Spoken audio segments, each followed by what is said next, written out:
పెళ్ళైనా పండగైనా వేడుక ఏదైనా పట్టుచీరల ప్రత్యేక వేదిక వారాహి సిల్క్స్. ఆఫ్ఘనిస్తాన్ కాబూల్లో పాకిస్తాన్ చేసినటువంటి మారణ హోమం ఇప్పుడు ఆఫ్ఘనిస్తాన్లో ఉన్నటువంటి ప్రజలని తీవ్ర ఆగ్రహానికి గురిచేస్తుంది.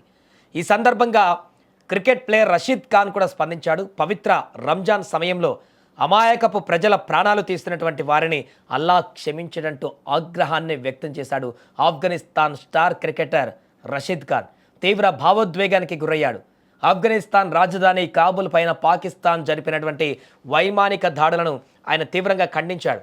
మరోపక్క కాబూల్లోని ఓ పునరావాస కేంద్రంపై జరిగిన ఈ దాడిలో ఇప్పటి వరకు మృతుల సంఖ్య 400కి పైగా చేరినట్లుగా ఆఫ్ఘాన్ ప్రభుత్వం ధృవీకరించింది. మరో 250 మందికి పైగా తీవ్రంగా గాయపడ్డారు. మరికొందరి పరిస్థితి విషమంగా ఉంది. ఇంకా మరణాల సంఖ్య భారీగా పెరిగేటువంటి అవకాశం ఉంది. ఇలాంటి దారుణమైనటువంటి ఘటన పైన ఆఫ్ఘనిస్తాన్ స్టార్ క్రికెటర్స్ ఇప్పుడు ఆగ్రహం వ్యక్తం చేశారు. ఇది స్పష్టంగా వార్ క్రైమ్ అంటూ మండిపడ్డారు.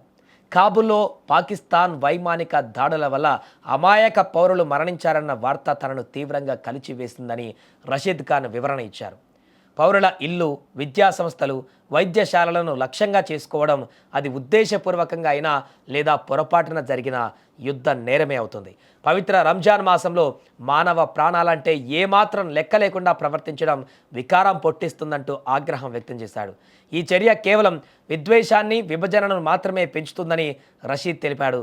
ఈ దారుణం పైన ఐక్యరాజ్య సమితి, ఇతర మానవ హక్కుల సంస్థలు సమగ్ర దర్యాప్తు జరిపి బాధ్యులను శిక్షించాలని కోరుతున్నానంటూ రషీద్ పోస్ట్ పెట్టారు. ఈ కష్టకాలంలో నేను నా ఆఫ్ఘాన్ ప్రజలతోనే ఉంటాను, మనం కోలుకుంటాం, ఒక దేశంగా మళ్ళీ నిలబడతామంటూ తన పోస్ట్లో రాసుకువచ్చాడు రషీద్ ఖాన్ తీవ్ర భావోద్వేగంతో. ఇక ఇదే ఘటన పైన మరొక ఆఫ్ఘాన్ ఆల్రౌండర్ మొహమ్మద్ నబీ కూడా తీవ్రంగా స్పందించాడు. ఈ రాత్రి కాబూల్లోనే ఆసుపత్రిలో ఆశలు ఆవిరైపోయాయి. చికిత్స కోసం వచ్చిన యువకులను పాకిస్తాన్ సైనిక పాలన బాంబులతో హత్య చేసింది. తల్లులు గేట్ల వద్ద తమ కుమారుల పేర్లను పిలుస్తూ ఎదురు చూశారు.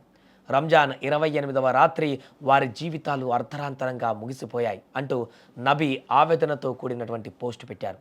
ఆఫ్ఘాన్ ప్రభుత్వ ప్రతినిధి ఈ యొక్క దాడి మాదక ద్రవ్యాల బాధితులకు చికిత్స అందించేటువంటి పునరావాస ఆసుపత్రి పైన జరిగింది.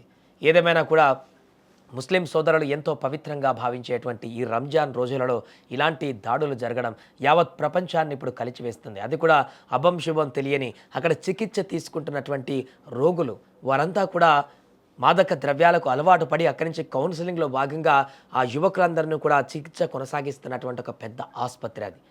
ఎంతో భవిష్యత్తు ఉన్నటువంటి చాలామంది యువకులు అక్కడ ఉన్నారు. అలాంటి యువకుల మీద నేరుగా పాకిస్తాన్ చేస్తున్నటువంటి ఈ భీకర దాడులు ఇప్పటికే 400 మందికి పైగా ప్రాణాలు కోల్పోయారు. ఇంకా చాలామంది అక్కడ చనిపోవడానికి సిద్ధమైపోయారు. ఇలాంటి సందర్భంలో మిగతా దేశాలన్నీ కూడా, ప్రపంచ దేశాలన్నీ కూడా పాకిస్తాన్ చేస్తున్నటువంటి ఈ దాడులను తీవ్రంగా ఖండించేటువంటి పరిస్థితి ఏర్పడింది. దానికి సంబంధించి ఆఫ్ఘాన్కి సంబంధించిన వారందరూ కూడా ఇప్పుడు ఐక్యరాజ్య సమితి, ప్రపంచ దేశాలన్నీ కూడా జోక్యం చేసుకోవాలని చెప్తున్నాయి.